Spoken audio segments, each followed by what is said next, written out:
9 মাস বন্ধ থাকার পর আবার শুরু হচ্ছে মালয়েশিয়ায় শ্রমিক পাঠানোর প্রক্রিয়া। 2 সপ্তাহের মধ্যে নেওয়া হবে 3টি খাতে। রেডি, এটা ডিমান্ড আসবে, এটা প্রক্রিয়া হবে 15 দিন। আমাদের কর্মসংস্থান হবে, দেশে বেকারত্ব কমে যাবে। আমরা যারা গরিব পরিবারের আছি তারা যেতে পারবো কম খরচে। সৌদি আরবে কর্মী পাঠাতে বাড়তি টাকা নিলে ব্যবস্থা, হুঁশিয়ারি ধর্ম মন্ত্রণালয়ের। কোন কোন এজেন্সি এবার করছে তাদেরকে আমরা কঠিনভাবে তাদের ব্যবস্থা নেব, কঠিনতর ব্যবস্থা নেব এবং আগামীতে আর তাদেরকে এইভাবে দুর্নীতি করার আর কোনো সুযোগ দেওয়া হবে না। দেখছিলেন সময়ের প্রধান শিরোনাম। সন্ধ্যার সময়ের সঙ্গে আছে আমি সঞ্জনা চৌধুরী এবং আমি কামরুজ্জামান মামুন। এবার অন্যান্য শীর্ষ সংবাদ। নাসিরনগরে হামলার ঘটনায় জড়িত থাকলে মন্ত্রী এমপি কাউকেই ছাড় দেয়া হবে না, হুঁশিয়ারি আওয়ামী লীগের। ঘটনা ভিন্ন খাতে নিতেই বিএনপির ওপর দোষ চাপানো হচ্ছে, অভিযোগ বিএনপির। অবশেষে সরকারি ত্রাণ গ্রহণ করলেন গোবিন্দগঞ্জের সাঁওতালরা। শিশুদেরও নেওয়া হলো স্কুলে। প্রধানমন্ত্রীর নির্দেশে গৃহহীনদের বাড়িঘর দেয়া হবে, জানালেন স্বরাষ্ট্রমন্ত্রী। নারায়ণগঞ্জ সিটি কর্পোরেশন নির্বাচনে আওয়ামী লীগ যাকে মনোনয়ন দেবে তাকেই মেনে নেয়ার ঘোষণা আইভীর। সাজা পাওয়ার 14 দিনের মাথায় দুর্নীতির মামলায় জামিন পেলেন কক্সবাজারের সরকার দলীয় এমপি আব্দুর রহমান বদি।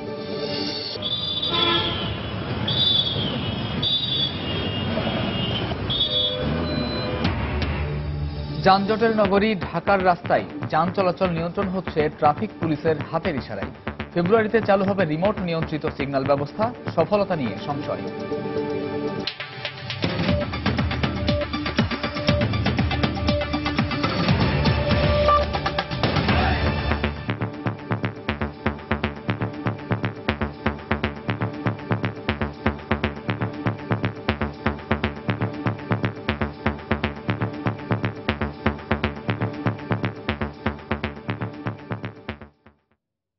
আগামী 2 সপ্তাহের মধ্যে আবারও মালয়েশিয়ায় কর্মী পাঠানোর প্রক্রিয়া শুরু হচ্ছে বলে জানিয়েছেন প্রবাসী কল্যাণ মন্ত্রী নুরুল ইসলাম পিএসসি। সকালে রাজধানী প্রবাসী কল্যাণ ভবনে তিনি সাংবাদিকদের এ কথা জানান। এবার নির্মাণ কাজ, বনায়ন ও উৎপাদন এই 3টি খাতে 30,000 থেকে 54,000 টাকা বেতনে শ্রমিক নেবার আগ্রহ প্রকাশ করেছে মালয়েশিয়া সরকার। বাংলাদেশের অন্যতম শ্রমবাজার মালয়েশিয়া। এই দেশটিতে কর্মী পাঠাতে চলতি বছরের 18 ফেব্রুয়ারি G2G+ চুক্তি সই করে বাংলাদেশ। মালয়েশিয়া যাবার সুযোগ সৃষ্টি হয় ব্যাপক আগ্রহ উদ্দীপনা তৈরি হয়েছিল শ্রমিকদের মধ্যে। কিন্তু এই আগ্রহে ভাটা পড়ে চুক্তির 12 ঘন্টা পরেই মালয় সরকারের নেতিবাচক মনোভাবে। বাংলাদেশে এসে মঙ্গলবার মালয়েশিয়া পররাষ্ট্রমন্ত্রী রিচার্ড রায়ত প্রবাসী কল্যাণ ও বৈদেশিক কর্মসংস্থান মন্ত্রীর সাথে একান্ত বৈঠকে আবারও আগ্রহ প্রকাশ করেন শ্রমিক নেবার বিষয়ে। এবার তারা নির্মাণ কাজ, বনায়ন, উৎপাদন এই 3টি খাতে চাহিদার ভিত্তিতে শ্রমিক নেবে বলে জানান নুরুল ইসলাম। বুধবার সকালে রাজধানীর প্রবাসী কল্যাণ ভবনে সাংবাদিকদের প্রশ্নের জবাবে তিনি এ সুখবর দেন। 30,000 থেকে 54,000 টাকা বেতনে শ্রমিক নেবার আগ্রহ প্রকাশ করেছে দেশটি। তাদের মন্ত্রী আসছে, এখন বলছে যে আমরা এখন আমাদের ডিমান্ড পাঠাবো, আপনারা পাঠান। আমরা বলছি উই আর রেডি, এটা ডিমান্ড আসবে, এটা প্রক্রিয়া হবে 15 দিন, 2 সপ্তাহ হবে। এদিকে আবারও শ্রমিক পাঠানো শুরু হবে শুনে খুশি মালয়েশিয়া যেতে আগ্রহীরা। 8-9 মাসে আনুমানিক অ্যাপ্লাই করছিলাম। অ্যাপ্লাই করার পর তখন থেকে তো আর কোনো বলে যে হবে হবে হবে হওয়ার পর থেকে তো একবার স্থগিত। এখন হলে আবার যাব, ওই দেশে গিয়ে কাজ করতে পারবো, অনেকটা কর্মসংস্থান হবে। আমরা যারা গরিব পরিবারের আছি তারা যেতে পারবো কম খরচে। আমাদের কর্মসংস্থান হবে, দেশে বেকারত্ব কমে যাবে। কর্মী পাঠাতে সম্পূর্ণভাবে প্রস্তুত বলে জানালো রিক্রুটিং এজেন্সিগুলোর সংগঠন বাইরা। সব প্রক্রিয়া সম্পন্ন হয়েছে, ইট ইজ অলরেডি ওপেন। এখন শুধু এই প্রসেস শেষ করে স্টার্ট করতে যে সময়টা লাগে। এর মাধ্যমে একটা যেটা হয়েছে যে সোর্স কান্ট্রি হিসেবে বাংলাদেশ স্বীকৃতি পেয়েছে, কিন্তু এখানেও বোধহয় আমাদেরকে সুযোগ আছে যাতে আমাদের লোকজন মর্যাদার সাথে সেই দেশে যেতে পারেন। জনশক্তি রপ্তানিতে দালাল চক্র নির্মূল করতে সরকারের কঠোর পদক্ষেপের আহ্বান জানিয়েছেন তারা। শাতিলা শারমিন, সময় সংবাদ, ঢাকা। এদিকে সৌদি আরবে কর্মী পাঠাতে বাড়তি টাকা নেওয়া হলে সংশ্লিষ্ট এজেন্টদের বিরুদ্ধে কঠোর ব্যবস্থা নেওয়া হবে বলে হুঁশিয়ারি দিয়েছে ধর্ম মন্ত্রণালয়। সকালে জাতীয় সংসদ ভবনের মিডিয়া সেন্টারে সংবাদ সম্মেলনে বক্তব্য রাখেন ধর্ম মন্ত্রণালয় সম্পর্কিত সংসদীয় স্থায়ী কমিটির সভাপতি বজলুল হক হারুন। সৌদি আরব সফর শেষে আয়োজিত এই সংবাদ সম্মেলনে তিনি আরও জানান, আগামী বছর বাংলাদেশিদের হজে যাওয়ার কোটা বৃদ্ধির বিষয়ে সৌদি সরকারের আশ্বাস পাওয়া গেছে। সৌদি শ্রমমন্ত্রী সে বলছে যে এই ভিসা নিয়ে যারা ট্রেড করে সেটাকে আমরা মানব পাচার হিসেবে ধরি। বাংলাদেশে নিযুক্ত সৌদি আরবের রাষ্ট্রদূত যে আছে জনাব গোলাম মুর্শিদ সাহেব, তিনি ইতিমধ্যেই 4 জন এজেন্ট সৌদি আরবে তাদের বিরুদ্ধে লিখিতভাবে অভিযোগ তিনি শ্রম মন্ত্রণালয় দিয়ে দিয়েছেন। কোন কোন এজেন্সি বাড়ি করছে তাদেরকে আমরা কঠিনভাবে তাদের ব্যবস্থা নেব, কঠিনতর ব্যবস্থা নেব এবং আগামীতে আর তাদেরকে এইভাবে দুর্নীতি করার আর কোনো সুযোগ দেওয়া হবে না। ব্রাহ্মণবাড়িয়া নাসিরনগরে হিন্দু সম্প্রদায়ের বাড়িঘর ও মন্দিরে হামলার ঘটনায় ইউনিয়ন বিএনপি সভাপতি আমিরুল চকদারকে গ্রেফতার করেছে পুলিশ। গতরাতে উপজেলার দত্তপাড়া এলাকা থেকে তাকে গ্রেফতার করা হয়। পুলিশ জানায়, হামলায় জড়িত থাকার অভিযোগে ভিডিও ফুটেজ দেখে গোয়েন্দা তথ্যের ভিত্তিতে নাসিরনগর ইউনিয়ন বিএনপি সভাপতি আমিরুল চকদারের বাড়িতে অভিযান চালানো হয়। এ সময় তাকে আটক করে পুলিশ। প্রাথমিক জিজ্ঞাসাবাদ শেষে তাকে হামলা ও ভাঙচুরের মামলায় গ্রেফতার দেখানো হয়। সামাজিক যোগাযোগ মাধ্যম ফেসবুকে ধর্মীয় অনুভূতিতে আঘাত দেওয়ার অভিযোগকে কেন্দ্র করে গত 30 অক্টোবর নাসিরনগরে হিন্দুপাড়ায় হামলা চালিয়ে কয়েকটি মন্দির সহ শতাধিক বাড়িঘরে ভাঙচুর ও লুটপাট চালানো হয়। এ ঘটনায় এ পর্যন্ত 85 জনকে গ্রেফতার করেছে পুলিশ।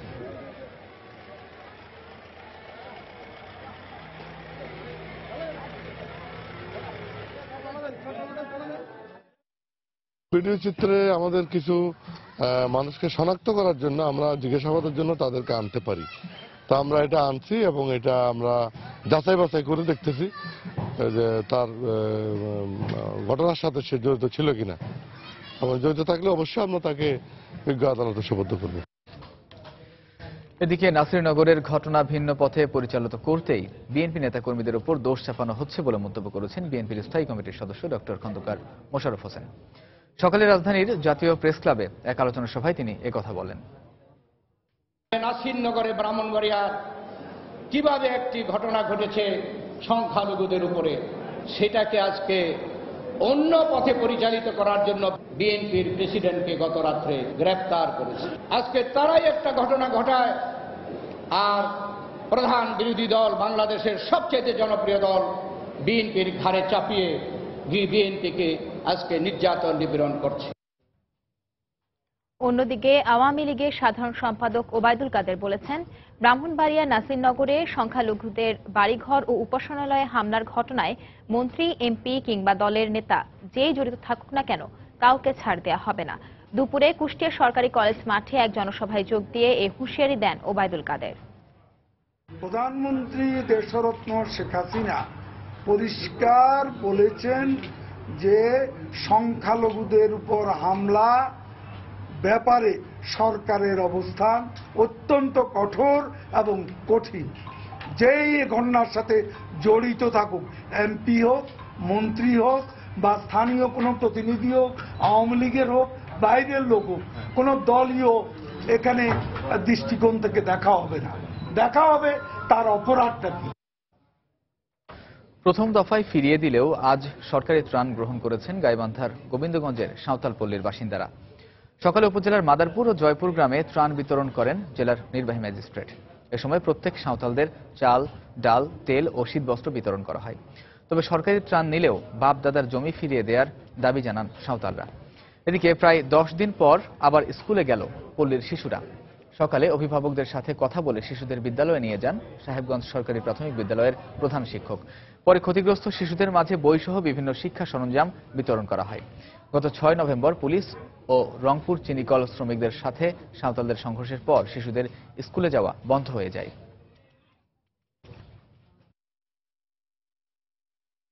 চাল সহ নিত্য প্রয়োজনীয় বেশ কিছু সামগ্রীর একটা প্যাকেজ প্রত্যেককে আমরা দিলাম। মোটামুটি 150 জনকে আমরা দিতে পেরেছি। ক্ষতিগ্রস্ত যারা তারা সবাই সহযোগিতা পাবে সরকারের পক্ষ থেকে। বাড়ি বাড়ি গিয়ে তাদের অভিভাবকদের বুঝালাম যে আমাদের অ্যাডমিট নেন, বাচ্চাদের পরীক্ষা দেন।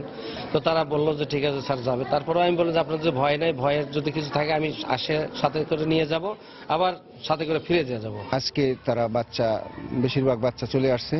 আগামী 2-1 দিনের মধ্যে আমার বিশ্বাস যে সবাই চলে আসবে। প্রধানমন্ত্রীর নির্দেশে গাইবান্ধার গোবিন্দগঞ্জের ঘরবাড়িহীন সাঁওতাল পরিবারকে আশ্রয়ণ প্রকল্পের মাধ্যমে বাড়ি নির্মাণ করে দেয়া হবে বলে জানিয়েছেন স্বরাষ্ট্রমন্ত্রী আসাদুজ্জামান খান কামাল। এদিকে নিজেদের দলীয় কোন্দলের বিষয়টি নাকচ করে কোনো একটি মহল উদ্দেশ্যমূলকভাবেই হিন্দুদের ওপর হামলা চালায় বলে জানান তিনি। আসন্ন বিজয় দিবস উদযাপন উপলক্ষে সচিবালয়ের এক সভা শেষে সাংবাদিকদের তিনি কথা বলেন। সারা দেশে নির্বিঘ্নে বিজয় দিবস উদযাপনে নিরাপত্তা জোরদার করা হবে বলেও জানান মন্ত্রী। তদন্ত শেষ হওয়ার আগে আমাদের ফাইন্ডিংস এর কথা আমি বলতে পারছি না। ডাউনলোড করেছিল যে এই দোকানটির থেকে, সেই দোকানের মালিক যিনি, তাকে আমরা খুঁজছি। আমরা মনে করছি তাকে ধরতে পারলে হয়তো আমরা আরো কিছু জানতে পারবো। দলীয় কুন্দলের আভাস আমি যদি পেতাম, আমি তাহলে মাননীয় প্রাইম মিনিস্টারকে বলতাম। কেউ উদ্দেশ্যমূলক ভাবে এটা করেছে, আমাদের কাছে প্রতীয়মান হয়েছে। মাননীয় প্রধানমন্ত্রী এই ব্যাপারে বলেছেন যে কোনো সাঁওতাল ফ্যামিলি যদি হোমলেস থাকে, তাহলে তিনি আশ্রয়ন প্রকল্পের মাধ্যমে সেখানেই একটা আশ্রয়ন প্রকল্প তৈরি করে তাদেরকে বাড়িঘরের থাকার ব্যবস্থা করে দিবেন। গাইবান্ধার সাঁওতালদের ওপর গুলি করার ঘটনা খতিয়ে দেখা এবং সাঁওতালদের নিরাপত্তার নির্দেশনা চেয়ে হাইকোর্টে রিট করেছেন আইন ও সালিশ কেন্দ্র সহ 3টি বেসরকারি সংগঠন। বুধবার সুপ্রিম কোর্টের সংশ্লিষ্ট শাখায় এই রিটটি দায়ের করা হয়। রিটে ক্ষতিপূরণ, পুনর্বাসন সহ কয়েকটি বিষয়ে নির্দেশনা চাওয়া হয়েছে। রিটে স্বরাষ্ট্র সচিব, শিল্প সচিব সহ সংশ্লিষ্ট 11 জনকে বিবাদী করা হয়েছে। গত 6 নভেম্বর গাইবান্ধার গোবিন্দগঞ্জে রংপুর সুগার মিলের জমি নিয়ে শ্রমিকদের সঙ্গে সাঁওতালদের সংঘর্ষ হয়।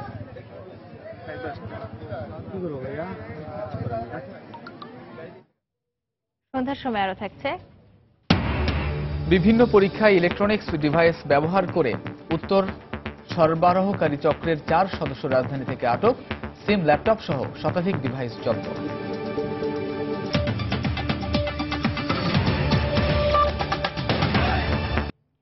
জাতিসংঘের টেকসই উন্নয়ন লক্ষ্যে এসডিজি পানি নিয়ে যে লক্ষ্য নির্ধারণ করা হয়েছে তা অর্জনে তহবিল গঠনের প্রস্তাব করেছেন প্রধানমন্ত্রী শেখ হাসিনা। মঙ্গলবার মরক্কোর মারাকাসে বিশ্ব জলবায়ু সম্মেলন COP22 উচ্চ পর্যায়ের এক বৈঠকে তিনি এই আহ্বান জানান। বৈঠকে প্রধানমন্ত্রী আরো বলেন, কার্যকর পানি ব্যবস্থাপনার মধ্যে দিয়ে সবার জন্য নিরাপদ পানীয় জল ও স্যানিটেশন নিশ্চিত করতে হবে। এ সময় তিনি গবেষণা, উদ্ভাবন ও প্রযুক্তি হস্তান্তরে সহায়তার জন্য ওয়াটার এসডিজি নিয়ে একটি বৈশ্বিক তহবিল গঠনের প্রস্তাব দেন। সম্মেলনের শীর্ষ এ বৈঠকে বিশ্বের 80টি দেশের সরকার ও রাষ্ট্রপ্রধানরা অংশ নেন। 2030 সাল মেয়াদী এসডিজিতে যে 17টি লক্ষ্য নির্ধারণ করা হয় তার মধ্যে 6ষ্ঠ নম্বরটি পানি ও স্যানিটেশন নিয়ে। এখানে সবার জন্য স্যানিটেশন ও পানির সহজলভ্যতার টেকসই ব্যবস্থাপনার কথা বলা হয়েছে।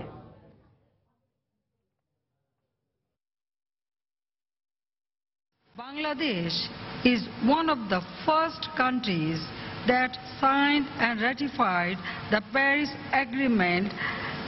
Bangladesh is also the first country to set up Climate Change Trust Fund of $400 million from its own resources. We have also achieved success in disaster management despite our coastal areas being highly vulnerable to climate-related calamities such as floods and cyclones. Its cultivation that have significantly reduced loss of lives and properties in Bangladesh. We must ensure safe drinking water and sanitation for all through effective water governance. যান চলাচল নিয়ন্ত্রণে যখন বিশ্বের উন্নত দেশগুলো স্বয়ংক্রিয় signal সহ নানা প্রযুক্তি ব্যবহার করছে, তখন ঢাকা শহরের গাড়ি নিয়ন্ত্রণে প্রধান ভরসার নাম ট্রাফিক পুলিশের হাতের ইশারা। ঢাকার রাস্তায় চলাচলকারী প্রায় 10 লাখ গাড়ি নিয়ন্ত্রিত হচ্ছে হাতের ইশারাতেই। 1.5 যুগ আগে কোটি কোটি টাকা ব্যয়ে স্থাপিত সিগন্যাল ব্যবস্থা পড়ে আছে অব্যবহৃত অবস্থাতেই। তবে আগামী ফেব্রুয়ারিতে ট্রাফিক পুলিশ রিমোটের সাহায্যে সিগন্যাল পদ্ধতি পুনরায় চালুর কথা বললেও এ নিয়ে ভিন্ন মত রয়েছে বুয়েটের যোগাযোগ গবেষকদের মাঝে। সাইদুল ইসলামের তোলা ছবিতে মাহমুদ রাকিবের রিপোর্ট। চলছে গাড়ি, চলছে ট্রাফিক পুলিশের হাতের ইশারা। বিশ্বের অন্যতম যানজটের শহর ঢাকার রাস্তায় এখনো এভাবে অ্যানালগ পদ্ধতিতে গাড়ির চলাচল নিয়ন্ত্রণ করছেন ট্রাফিক পুলিশ সদস্যরা। তাদের অভিযোগ, চালকদের হাতের ইশারা না মানার প্রবণতার কারণে যানজট বাড়ার পাশাপাশি দায়িত্বরত ট্রাফিক পুলিশরাও প্রায় দুর্ঘটনার শিকার হচ্ছেন। ট্রাফিক তখন সিগন্যাল হাত দিয়ে বন্ধ করে, তখন একটা ঝুঁকি থাকে, যদি গাড়ি ব্রেক ফেল করে তাহলে নির্ঘাত অ্যাক্সিডেন্ট হবে। গাড়ির ড্রাইভার হাতে ব্যাকহেলি থাকাতে ব্রেক করতে পারে না, অনেক সময় দেয় গায়ের উপর উল্লা দেয়। চালকরা বলছেন, ট্রাফিক পুলিশের খামখেয়ালির জন্যই কমছে না যানজট, তাই দ্রুত স্বয়ংক্রিয় সিগন্যাল পদ্ধতি চালুর দাবি তাদের। লাইট ধরেন আমি দূরে থেকে দেখতে পারতেছি, হাত তো ধরেন দূরে থেকে দেখা যায় না। ক্যান্টনমেন্ট এরিয়া, ওটা দেখা যাচ্ছে ইলেকট্রিক সিগন্যাল, সবাই ওটাকে মেনটেন করে চলে, আর রাস্তায় আপনার জ্যাম জটও সৃষ্টি হয় না। একটা গাড়ি গেলে বিআইপি গাড়ি গেলে ওটা ছাইড়া দেয়, আমাকে ওই যে পাবলিকে মনে করেন প্যাসেঞ্জারে মনে করেন জ্যামে পড়লে মনে করেন মিটারে টাকা ওঠে। হাতের কারণে জটলাগুলা হচ্ছে, অটোমেটিক হলে আমরা সবাই হলুদের সময় সতর্ক হয়ে লালের সময় দাঁড়ায় যেতাম। 2001 সাল থেকে এ পর্যন্ত বিশ্বব্যাংকের সহায়তায় প্রায় 50 কোটি টাকা ব্যয়ে নগরীর 70টি মোড়ে সিগন্যাল বাতি স্থাপন করা হয়, যা 2014 থেকে এ পর্যন্ত 3 বার পরীক্ষামূলকভাবে চালু করা হলেও পূর্ণাঙ্গভাবে আজও তা আলোর মুখ দেখেনি। তবে যানজট কমাতে আগামী ফেব্রুয়ারি থেকে রাজধানীর 100টি মোড়ে সিগন্যাল বাতির মাধ্যমে গাড়ি নিয়ন্ত্রণ করবে ট্রাফিক বিভাগ ও সিটি কর্পোরেশন, যেখানে প্রতিটি মোড়ে রিমোটের সাহায্যে সিগন্যাল বাতি নিয়ন্ত্রণ করবে ট্রাফিক পুলিশ। মেজর ইন্টারসেকশনের সিসিটিভি কন্ট্রোল আমাদের কন্ট্রোল রুমের সাথে আমরা নিয়ে নেব এবং আমাদের কন্ট্রোল রুম থেকে বসে আমরা ওই জাংশনের বাস্তব অবস্থা আমরা পর্যবেক্ষণ করতে পারবো। এটাকে স্বয়ংক্রিয় হওয়ার পাশাপাশি একটা রিমোট কন্ট্রোলও থাকা দরকার। কোন একটি রাস্তায় দেখা যাচ্ছে যে খুব বেশি সংখ্যক গাড়ি জমা হয়ে যাচ্ছে, যানজট হয়ে যাচ্ছে, যাতে দ্রুত সেটাকে পাস করা যায়। তবে বুয়েটের গবেষকরা বলছেন, কেন্দ্রীয়ভাবে না করে মোড় কেন্দ্রিক গাড়ি নিয়ন্ত্রণ করলে সমস্যার টেকসই সমাধান হবে না। এক একটা ইন্টারসেকশন ইন্ডিপেন্ডেন্ট না, আমি একটা থেকে গ্রিন পেয়ে দেখবেন আরেকটা রেড, তাহলে দেখা যাবে এটা আসলে সমন্বিত আমরা বলি না। আমরা টোটাল নেটওয়ার্কিং নিয়ে চিন্তা করতে চাই, তাহলেই সমাধান সম্ভব। বাংলাদেশ বিনিয়োগ বোর্ডের হিসেব মতে শুধুমাত্র যানজটের কারণে প্রতি বছর দেশের আর্থিক ক্ষতি হচ্ছে 1 লাখ কোটি টাকা। তাই স্বয়ংক্রিয় হোক কিংবা রিমোট ব্যবহারের মাধ্যমে হোক, ঢাকার রাস্তার বিপুল সংখ্যক গাড়ি নিয়ন্ত্রণে যে পুনরায় সিগন্যাল পদ্ধতি চালু করা উচিত, সে বিষয়ে একমত সব পক্ষই। তবে কোটি কোটি টাকা ব্যয়ে চালু করতে যাওয়া সিগন্যাল পদ্ধতি যাতে বাস্তবসম্মত ও ফলপ্রসূ হয়, সেদিকেই কর্তৃপক্ষকে সবার আগে সজাগ দৃষ্টি রাখা উচিত বলে মনে করেন যোগাযোগ বিশেষজ্ঞরা। মাহমুদ রাকিব, সময় সংবাদ, ঢাকা। আসন্ন নারায়ণগঞ্জ সিটি কর্পোরেশন নির্বাচনে অংশ নেওয়ার বিষয়ে দলের হাইকমান্ডের সিদ্ধান্ত মেনে নেওয়ার ঘোষণা দিয়েছেন বর্তমান মেয়র ও জেলা আওয়ামী লীগের সিনিয়র সহসভাপতি ডাক্তার সেলিনা হায়াৎ আইভী। দুপুরে নিজ কার্যালয়ে আয়োজিত প্রেস ব্রিফিংয়ে তিনি এই ঘোষণা দেন। এ সময় তিনি অভিযোগ করেন, কোন প্রভাবশালী নেতার নির্দেশে তাকে বাদ দিয়ে প্রার্থী তালিকা পাঠিয়েছে মহানগর আওয়ামী লীগ। মহানগর আওয়ামী লীগের তড়িঘড়ি করে একটা মিটিং ডেকে সিদ্ধান্ত নিয়েছে, এখানে একজন প্রভাবশালী নেতার নির্দেশে কাজটি হয়েছে। কেন আমার নাম পাঠায়নি সেটা তো আমি বলতে পারবো না। দল যে সিদ্ধান্ত দিবে আমি সেই সিদ্ধান্তের সাথেই যাব। আমি দলীয় সিদ্ধান্তের বাইরে যে নির্বাচন করব না, এটা আমি ডিসাইডেড। আমি বিশ্বাস করি যে দল আমাকে নমিনেশন দিবে। সম্পদের তথ্য গোপনের মামলায় কক্সবাজারের সরকার দলীয় সংসদ সদস্য আব্দুর রহমান বদিকে 6 মাসের জামিন দিয়েছেন হাইকোর্ট। বদির আইনজীবীর করা আবেদনের শুনানি শেষে বিচারপতি রুহুল কুদ্দুসের এক হাইকোর্ট বেঞ্চ এ জামিন দেন। 3 বছরের সাজার মধ্যে 14 দিন জেল খাটার মাথায় এ জামিন পেলেন তিনি। দুদকের আইনজীবী জানিয়েছেন, জামিনের বিরুদ্ধে সুপ্রিম কোর্টে আপিল করবেন তারা। প্রায় 2 কোটি টাকার সম্পদের তথ্য গোপনের দায়ে গত 2 নভেম্বর কক্সবাজারের সংসদ সদস্য আব্দুর রহমান বদির 3 বছরের কারাদণ্ড দিয়েছিল ঢাকার জজ আদালত। একই সঙ্গে তাকে 10 লক্ষ টাকা জরিমানাও করা হয়। ওই দিনই তাকে আদালত থেকে কারাগারে পাঠানো হয়। সরকার দলীয় এ সংসদ সদস্যের জেলে যাওয়ার ঘটনা অনেক প্রশ্নেরই ইতি টানে। কারাগারে যাওয়ার 14 দিন না পেরোতেই এই রায়ের বিরুদ্ধে তড়িঘড়ি করে হাইকোর্টে জামিন চেয়ে বসেন বদি। মঙ্গলবার দুপুরে এই আবেদনের শুনানি হয়। শুনানিতে আগামী 4 ডিসেম্বর সংসদ অধিবেশনের কথা তুলে ধরে বদির জামিন চান তার আইনজীবীরা। পরে তাকে 6 মাসের জামিন দেন আদালত, স্থগিত করেন জরিমানার রায়। আপিল গৃহীত হয়েছে এবং জনাব আব্দুর রহমান বদির 6 মাসের অন্তর্বর্তীকালীন জামিন আজকে মঞ্জুর হয়েছে। সেই সাথে উনার যে ফাইন ছিল 10 লাখ টাকা, সেটা স্থগিত হয়েছে। দণ্ডপ্রাপ্ত হওয়ায় বদি আর সাংবিধানিকভাবে সংসদ সদস্য নয়, ফলে তিনি জামিনের সুযোগ পাবেন না বলে এদিন আদালতে শুনানি করেন দুদকের আইনজীবী। তবে আদালত এই বিষয়টি আমলে নেননি। মোদি সাহেব এখন সংসদ সদস্য হিসেবে আর দাবি করার কোনো যৌক্তিকতা নাই, কারণ ওনার সেন্টেন্সটা এখনো বলবৎ। এখন সেন্টেন্সটা সাসপেন্ড হয়নি, হয়েছে ফাইন স্টে। ফাইন স্টে হলে হবে না, সেন্টেন্সটা যতক্ষণ সাসপেন্ড না হবে ততক্ষণ বলা যাবে না উনি সংসদ সদস্য হিসেবে বহাল আছেন, এবং সেটার কথাটার আমরা আপত্তি দিয়েছি। বৃহস্পতিবার জামিন স্থগিত চেয়ে এবং জ্ঞাত আয় বহির্ভূত সম্পদ অর্জনের অভিযোগ থেকে অব্যাহতি দিয়ে বিচারিক আদালতের রায়ের বিরুদ্ধে আপিল করা হবে বলেও জানিয়েছেন দুদকের আইনজীবী। আফজাল হোসেন, সময় সংবাদ, ঢাকা। সন্ধ্যার সময় আরো থাকছে। মিয়ানমারের রাখাইনে কয়েকদিনের সংঘর্ষে 86 জন নিহত, রোহিঙ্গা মুসলমানদের হত্যার খবরে কফি আনানের উদ্বেগ।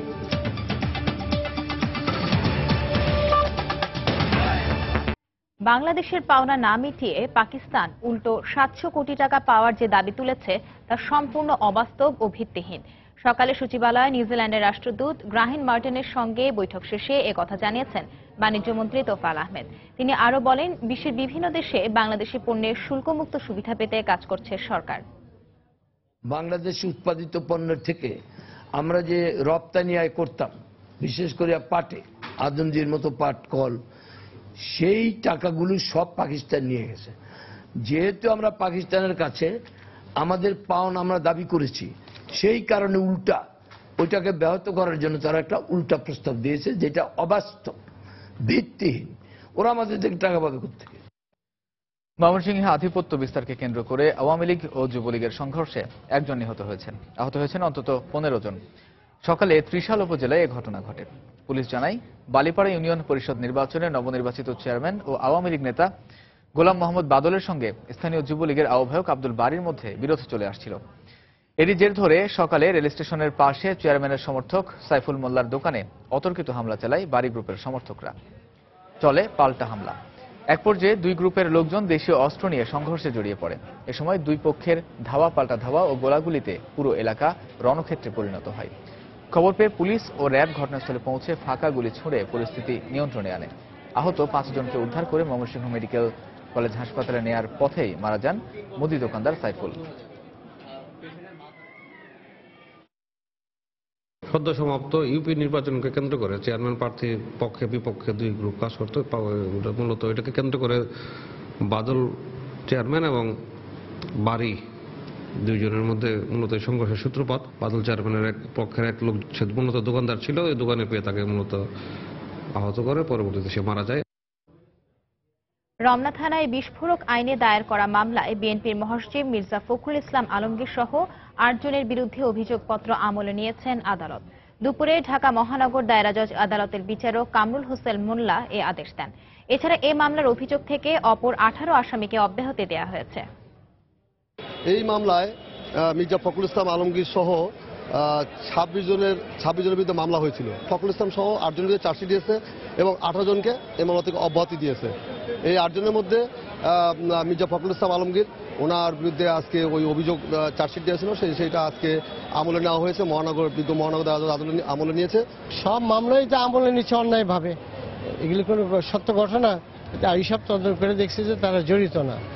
সেই কারণে আজকে ওনাদের বিরুদ্ধে CSE not centre in CS লেখা এটা রিপোর্ট পাঠাইছে। এই কারণে আদালত আজকে আমলে নিয়ে তাদেরকে এই মামলা থেকে অব্যাহতি দিয়েছে। বিভিন্ন প্রতিযোগিতামূলক পরীক্ষায় ইলেকট্রনিক্স ডিভাইস ব্যবহার করে জালিয়াতির অভিযোগে 4 জনকে আটক করেছে পুলিশের গোয়েন্দা বিভাগ সিআইডি। গতরাতে গোপন সংবাদের ভিত্তিতে পল্টন, লালবাগ সহ রাজধানীর বিভিন্ন স্থানে অভিযান চালিয়ে এদেরকে আটক করা হয়। তাদের কাছ থেকে 52টি এটিএম কার্ড সদৃশ কমিউনিকেটিং ডিভাইস, 45টি ব্লুটুথ হিয়ারিং ডিভাইস, বিভিন্ন অপারেটরের 47টি মোবাইল সিম এবং বিভিন্ন ব্যাংকের 12 লক্ষ টাকার চেক সহ পরীক্ষা সংশ্লিষ্ট বিভিন্ন উপকরণ উদ্ধার করে গোয়েন্দা সদস্যরা।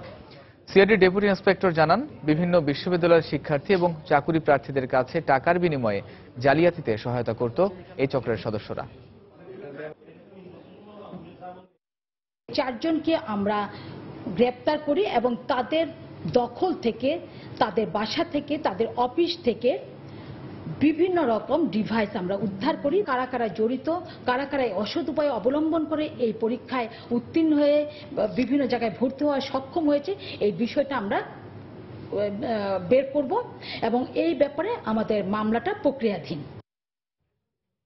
খুলনায় পুলিশের হয়রানি ও চাঁদাবাজির অভিযোগে ডাকা অনির্দিষ্টকালে ধর্মঘট 9 ঘণ্টা পর প্রত্যাহার করেছেন তেলবাহী ট্যাঙ্ক লরি শ্রমিকরা। সমস্যা সমাধানে প্রশাসনের আশ্বাসের পরিপ্রেক্ষিতে বিকেলে ধর্মঘট প্রত্যাহার করে নেন শ্রমিকরা। যদি আবারও মহাসড়কে চাঁদাবাজি ও পুলিশি হয়রানির শিকার হন, তবে আবারও ধর্মঘট ডাকার হুঁশিয়ারি দেন শ্রমিকরা। গতকাল যশোরের বসুলদিয়ায় সড়ক দুর্ঘটনাকে কেন্দ্র করে একটি তেলবাহী ট্যাঙ্কার জব্দের পর পুলিশ চাঁদা দাবি করে এমন অভিযোগে সকালে ধর্মঘট পালন করেন বিভাগীয় ট্যাঙ্ক লরি শ্রমিক ইউনিয়ন।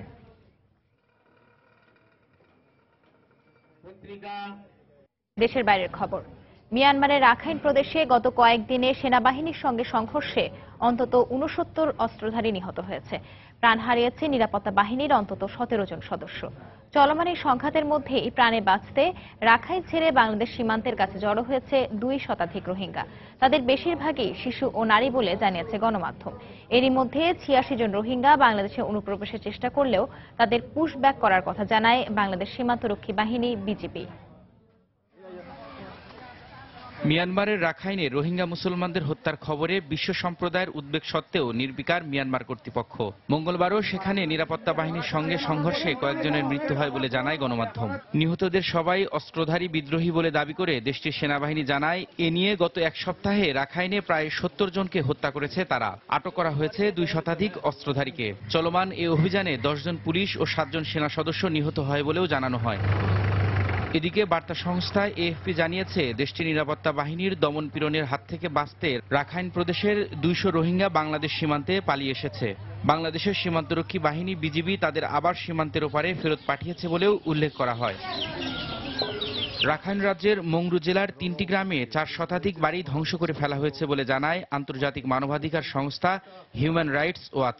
স্যাটেলাইটে ধারণ করা চিত্র বিশ্লেষণ করে সংস্থাটির এশিয়া বিষয়ক পরিচালক ব্র্যাড অ্যাডাম আশঙ্কা প্রকাশ করে বলেন, ক্ষয়ক্ষতির যে বিবরণ পাওয়া গেছে বাস্তবে পরিস্থিতি তার চেয়েও ভয়াবহ হতে পারে। সেনাবাহিনীর অভিযানে বেসামরিক মানুষ নিহত হওয়ার এ ঘটনায় উদ্বেগ জানিয়েছেন রাখাইন সমস্যা সমাধানে মিয়ানমার সরকার গঠিত রোহিঙ্গা কমিশনের প্রধান কফি আনান। সাম্প্রতিক সময়ে রাখাইন প্রদেশে রোহিঙ্গাদের ওপর নির্যাতনের খবরে আমরা উদ্বিগ্ন। এর মধ্য দিয়ে রোহিঙ্গাদের নতুন করে উদ্বাস্তু করা হচ্ছে। সব পক্ষকে অবশ্যই সহিংসতা এড়িয়ে চলতে হবে। আশা করি মিয়ানমারের নিরাপত্তা বাহিনী সব বিধিবিধান মেনে তাদের অভিযান পরিচালনা করবে। ২০১২ সালে মিয়ানমারের রাখাইন রাজ্যে জাতিগত দাঙ্গায় শতাধিক রোহিঙ্গা মুসলিম নিহত হয়। এরপর চলতি বছরের গেল ৯ অক্টোবর নিরাপত্তা বাহিনীর একটি ঘাঁটিতে অজ্ঞাত পরিচয় সশস্ত্র ব্যক্তিদের হামলার পর সেনাবাহিনী সেখানে ক্লিয়ারেন্স অপারেশন হিসেবে ব্যাপক অভিযান শুরু করে। রবিউল ইসলাম আওলাদ, সময় সংবাদ।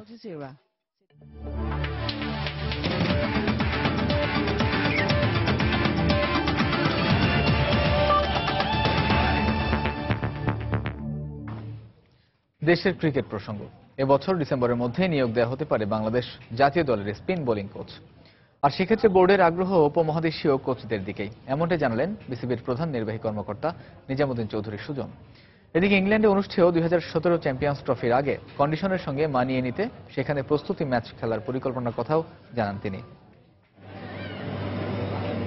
বাংলাদেশ জাতীয় ক্রিকেট দলের স্পিন বোলিং কোচ নিয়োগের বিষয়টি ঝুলে আছে অনেকদিন। বেশ কিছুদিন আগে লঙ্কান কিংবদন্তি স্পিনার মুতিয়া মুরালীধরনের নাম শোনা গেলেও তা চূড়ান্ত হয়নি। গেল আগস্টে সবশেষ কোচ শ্রীলঙ্কান রুয়ান কালপাগাকে অপসারণের পর এই ৩ মাস কোচ ছাড়াই চলছে জাতীয় দলের স্পিন বিভাগ। যদিও আফগানিস্তান ও ইংল্যান্ডের বিপক্ষে হোম সিরিজ দুটিতে কোচ ছাড়াই সাফল্য পেয়েছে স্পিনাররা। তবে ঘরের মাঠে সাফল্য পেলেও আসন্ন নিউজিল্যান্ড সফরে স্পিনারদের জন্য বৈরী কন্ডিশনে পারফর্ম করাটা হবে চ্যালেঞ্জিং। তাই স্পিন বোলিং কোচের বিষয়টি ভাবাচ্ছে বিসিবিকে। এক্সপেরিয়েন্সড আমরা কাউকে চেষ্টা করছি। হোপফুলি আমরা আমাদের টার্গেট থাকবে যে আগামী এই বছরের মধ্যেই কোনো একটা সুবিধাজনক সময়ে নিয়ে আসার জন্য বিভিন্ন দিকে যোগাযোগ করছি। তবে আমাদের প্রেফারেন্স থাকবে এই সাবকন্টিনেন্টে কাউকে স্পিন বোলিং হিসেবে লং টার্ম বেসিসে আনার জন্য। নিউজিল্যান্ডের বিপক্ষে সিরিজের আগে অস্ট্রেলিয়ায় ক্যাম্প ও প্রস্তুতি ম্যাচের আদলে ২০১৭ চ্যাম্পিয়ন্স ট্রফির আগে ইংল্যান্ডে কন্ডিশনিং ক্যাম্পের পরিকল্পনা আছে বিসিবির। ইংল্যান্ডের সিমিলার কন্ডিশনে একটা কিছু প্র্যাকটিস সেশন আমরা করতে চাচ্ছি এবং সে ব্যাপারে ইংল্যান্ড ক্রিকেট বোর্ডের সাথে আমাদের যোগাযোগ হয়েছে। Hopefully will be able to arrange some conditioning camp ইংল্যান্ডেও একটা আশা করছি আমরা চ্যাম্পিয়ন্স ট্রফি বা আয়ারল্যান্ড সিরিজের আগে হবে। এদিকে কবে নাগাদ অস্ট্রেলিয়া দল বাংলাদেশ সফর করবে সে ব্যাপারটি এখনো পরিষ্কার করে বলতে পারেননি বিসিবির এই প্রধান নির্বাহী। মাকসুম আলম খান, সময় সংবাদ, ঢাকা। ভূমিকম্পের ধাক্কা সত্ত্বেও মাঠে গড়াবে পাকিস্তান নিউজিল্যান্ড টেস্ট। আজ বাংলাদেশ সময় রাত 3:30টায় ক্রাইস্টচার্চের হাগলে ওভালে শুরু হবে ম্যাচটি। এ ম্যাচে দু দলের একাদশ কিংবা পরিসংখ্যানের চেয়ে বেশি আলোচনায় সোমবার হয়ে যাওয়া ভূমিকম্প। রিক্টার স্কেলে 7.5 মাত্রায় কেঁপে ওঠে নিউজিল্যান্ড। এ সময় ক্রাইস্টচার্চে পাকিস্তানের নারী দল ও নেলসনে অবস্থান করছিল পুরুষ দল। কোনো ক্ষয়ক্ষতি না হলেও মানসিকভাবে দুর্বল হয়ে পড়ে দু দলই। এ ম্যাচ দিয়ে নিউজিল্যান্ডের টেস্ট একাদশে ফিরতে পারে টিম সাউদি। অধিনায়ক কেইন উইলিয়ামসন নিশ্চিত করেছেন কিউইদের হয়ে অভিষেক হবে ওপেনার রাভালের। তবে বাদ পড়তে পারেন ম্যাট হেনরি, দলে বাড়তি ব্যাটসম্যান ও বোলার হিসেবে থাকবেন জেমস নিশাম। পাকিস্তানের অভিষেক হতে পারে মোহাম্মদ রিজওয়ানের। 2014 সালের আগস্টের পর আর টেস্ট সিরিজ হারেনি পাকিস্তান, আর 1985 সালের পর আর পাকিস্তানকে টেস্ট সিরিজে হারাতে পারেনি নিউজিল্যান্ড। 53 টেস্টে ব্ল্যাক ক্যাপদের জয় 8টিতে এবং পাকিস্তানের 24টিতে। সন্ধ্যার সময়ে এ পর্যায়ে শীর্ষ সংবাদ জানিয়ে দিচ্ছি আরেকবার। মালয়েশিয়ায় 2 সপ্তাহের মধ্যে শ্রমিক পাঠানো হবে জানালেন প্রবাস কল্যাণ মন্ত্রী। সৌদি আরবে কর্মী পাঠাতে বাড়তি টাকা নিলে ব্যবস্থা, হুঁশিয়ারি ধর্ম মন্ত্রণালয়ের। নাসিরনগরে হামলার ঘটনায় মন্ত্রী এমপি যেই জড়িত থাকুক কাউকেই ছাড় দেয়া হবে না, হুঁশিয়ারি আওয়ামী লীগের। ঘটনা ভিন্ন খাতে নিতেই বিএনপির ওপর দোষ চাপানো হচ্ছে, অভিযোগ বিএনপির। অবশেষে সরকারি ত্রাণ গ্রহণ করলেন গোবিন্দগঞ্জের সাঁওতালরা। শিশুদেরও নেওয়া হলো স্কুলে। প্রধানমন্ত্রীর নির্দেশে গৃহহীনদের বাড়িঘর দেয়া হবে জানালেন স্বরাষ্ট্রমন্ত্রী। নারায়ণগঞ্জ সিটি কর্পোরেশন নির্বাচনে আওয়ামী লীগ যাকে মনোনয়ন দেবে তাকে মেনে নেয়ার ঘোষণা আইভীর। এবং সাজা পাওয়ার 14 দিনের মাথায় দুর্নীতির মামলায় জামিন পেলেন কক্সবাজারের সরকার দলীয় এমপি আব্দুর রহমান বদি। এই ছিল সন্ধ্যার সময়। যে কোনো খবর পেতে ভিজিট করুন সময় নিউজ.টিভি। আর সঙ্গে থাকুন সময়।